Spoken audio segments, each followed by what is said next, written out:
इस एपिसोड की शुरुआत होती है लिंगी को दिखाते हुए।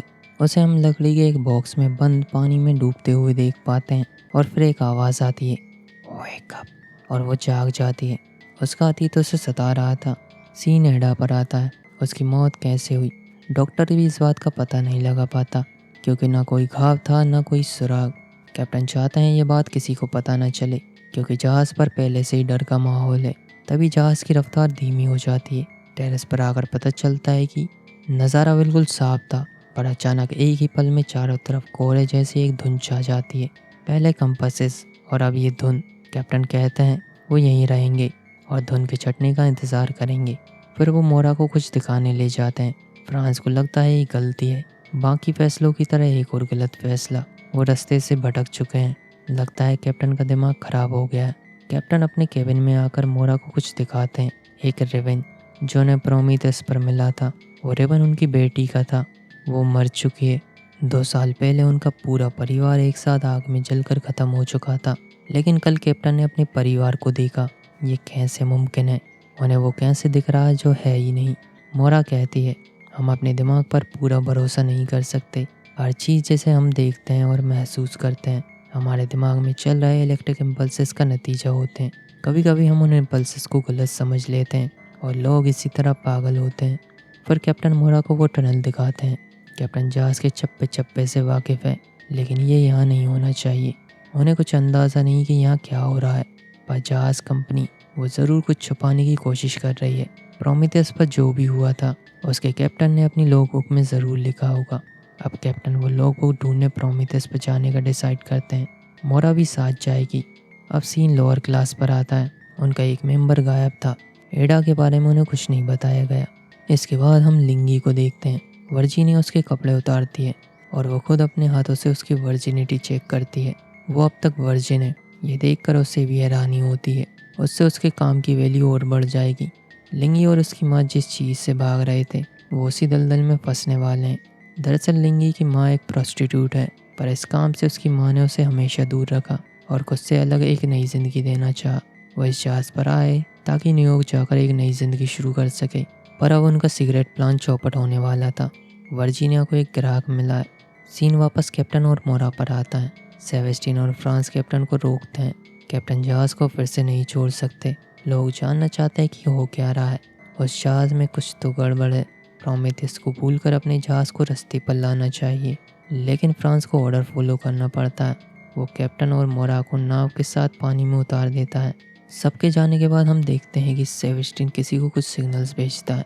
यहाँ भी हम वो ट्रायंगल साइन देख सकते हैं। इसके बाद उस लड़के को देखते हैं। वो अपना पिरामिड लेकर मोरा के बेड के नीचे जाता है।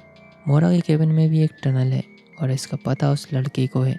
सीन वापस लिंगी पर आता है। उसकी माँ उसे इस दलदल में फंसते हुए नहीं देख सकती। लिंगी परेशान होकर जहाज़ के टेरेस पर आ जाती है और एक लकड़ी के बॉक्स में छिप जाती है। उसके पास्ट के डर ने उसके दिल में घर कर लिया था। वो बहुत ज़्यादा डर चुकी थी। तभी वहाँ ओलेग आता है और उसकी मदद करता है। इसके बाद सीन लोअर क्लास पर आता है। एडा की फैमिली और सब परेशान थे। उन्हें लगता है प्रोमेथियस शापित है और वो लड़का अपने साथ उस श्राप को लेकर आया है। तभी फ्रांस वहाँ आता है। वो टब को बताता है कि उसकी बहन मिल चुकी है। फ्रांस टब को उससे मिलाता भी है। एक डॉक्टर ने उसकी जांच की पर बता नहीं पाया क्या हुआ होगा। टब एडा को अपनी गोद में ले लेती है। दूसरी तरफ हम क्रिस्टर को भी देखते हैं जिसे एंजल सीड्यूस कर रहा था। इसके बाद सीन वापस कैप्टन और मोरा पर आता है। वो प्रोमेथियस पर पहुंच जाते हैं।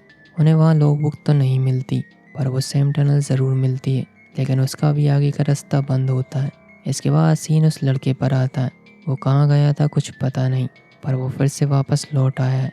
यहाँ हमें पता चलता है कि डैनियल और वो दोनों मिले हुए हैं और कुछ ढूंढ रहे हैं। सीन वापस कैप्टन और मोरा पर आता है। उन्हें बात समझ नहीं आई, कंपनी ने नीचे ये टनल क्यों बनाई।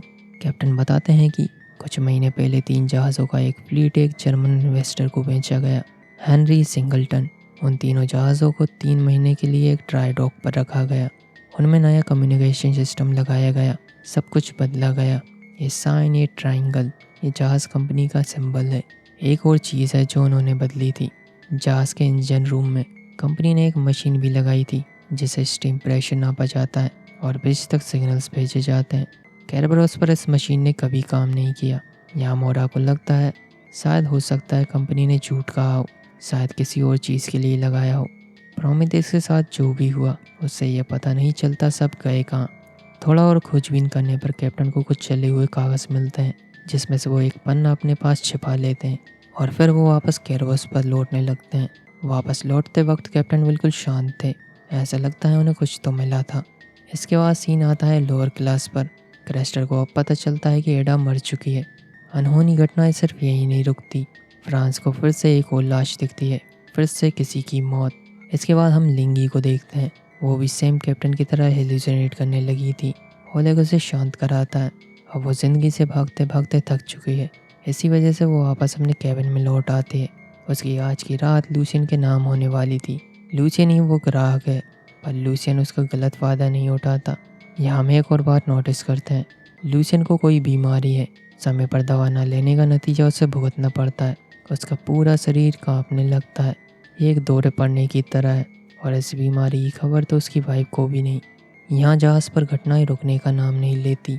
जहाज़ पर एक एक करके लोग मर रहे थे और उनकी भी मौत सैम एडा की तरह होती है।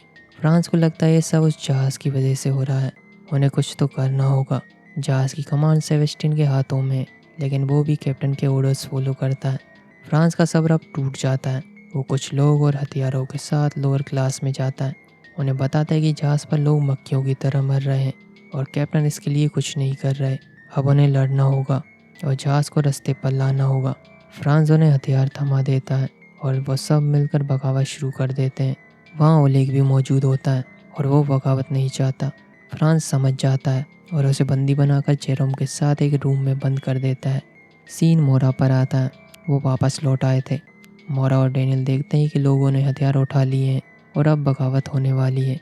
यही खबर रमीरो कैप्टन तक पहुंच जाता है। वो चाहते हैं कि जहाज़ को न्यूयॉर्क की ओर मोड़ा जाए और उनके पास बंदूकें भी हैं।